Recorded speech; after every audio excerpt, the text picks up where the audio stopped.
શિયાળામાં ઠંડી ઉડી જાય ને એવા આપણે લઈને આવ્યા છીએ આજે સૌરાષ્ટ્રની એક ફેમસ ડીશ છે અને એનું નામ છે ભૂંગળા બટેકા। અને જો ઠંડીમાં તમે આ રેસીપી ટ્રાય કરશો તો તમારી ઠંડી બિલકુલ ઉડી જશે।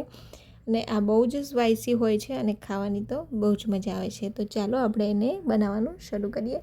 તો મેં અહીંયા 2 થી 3 મોટા બટાકા લઈ લીધા છે। તો એને આપણે આવી રીતના કટ કરી લઈશું અને એમાં આપણે 1 ગ્લાસ જેટલું પાણી એડ કરી અને એમાં થોડુંક મીઠું એડ કરી દઈશું અને મીઠાને સારી રીતના આપણે મિક્સ કરી લઈશું। તો હવે આપણે કુકર બંધ કરી અને 2 વિસલ આપણે કરી લેવાની છે અને બટેકાને સારી રીતના બાફી લેવાના છે। અને એ બટાકા આપણા બફાય છે ત્યાં સુધી આપણે એની અંદર જે ગાર્લિકની ચટણીનો જે વઘાર કરવામાં આવે છે તો આપણે એને બનાવવાનું શરૂ કરીએ। તો મેં અહીંયા સૂકા મરચાંને 2 થી 3 કલાક પહેલાં મેં પલાળી દીધા હતા।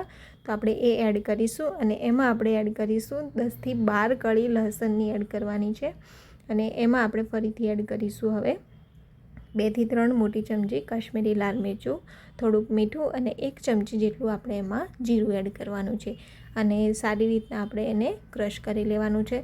તો તમે હજી સુધી મારી ચેનલને સબસ્ક્રાઈબ ના કરી હોય તો જલ્દી સબસ્ક્રાઈબ કરી દો।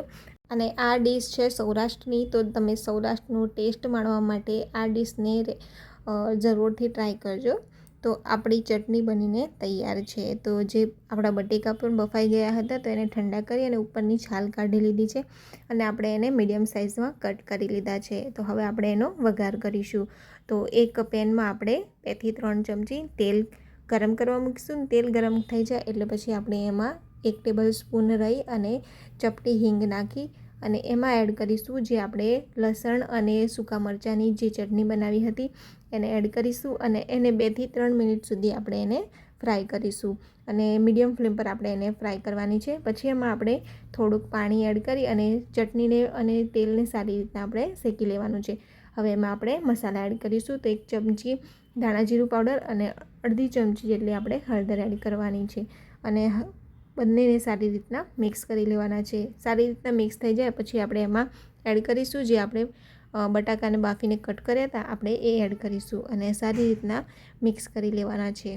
અને જો તમે કોઈ દિવસ ટૂર પર જાઓ તો સૌરાષ્ટ્ર બાજુ જજો અને સૌરાષ્ટ્રની આ ડીશ ટ્રાય કરવાનું ભૂલતા નહીં। તો હવે આપણે એમાં એડ કરીશું સ્વાદ અનુસાર નમક। આપણે પહેલાં બટાકા બાફવામાં પણ થોડુંક મીઠું એડ કર્યું હતું એટલે આપણે આમાં પણ થોડુંક મીઠું એડ કરીશું। તો જે આપણો બટાકાનો માવો છે એ બનીને તૈયાર છે। તો હવે આપણે એની ઉપર ધાણા એડ કરી દઈશું અને મેં અહીંયા આવી રીતના પીળા કલરના જે ભૂંગળા આવે છે જે બજારમાં આસાનીથી મળી જાય છે તો એને મેં અહીંયા ફ્રાય કરી લીધા છે। તો આ રીતના મારા ભૂંગળા હતા અને આવા પીળા કલરના જ આપણે ભૂંગળા લેવાના છે।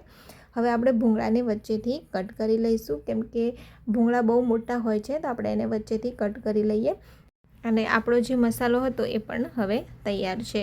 તો હવે આ મસાલાની ઉપર આપણે થોડુંક સ્પાઇસી બનાવવાનું છે તો આપણે એની ઉપર એડ કરીશું જે ગાર્લિકની ચટણી આવે છે એને એડ કરીશું। ભૂંગળાની બંને સાઈડ આપણે આ માવાને ભરી લેવાનો છે અને એને આપણે સેવની અંદર ડીપ કરી લેવાનો છે। તો તમે કમેન્ટમાં જરૂર બતાવજો કે તમને આ રેસીપી ગમી કે નહીં અને આ રેસીપી ટ્રાય કરજો।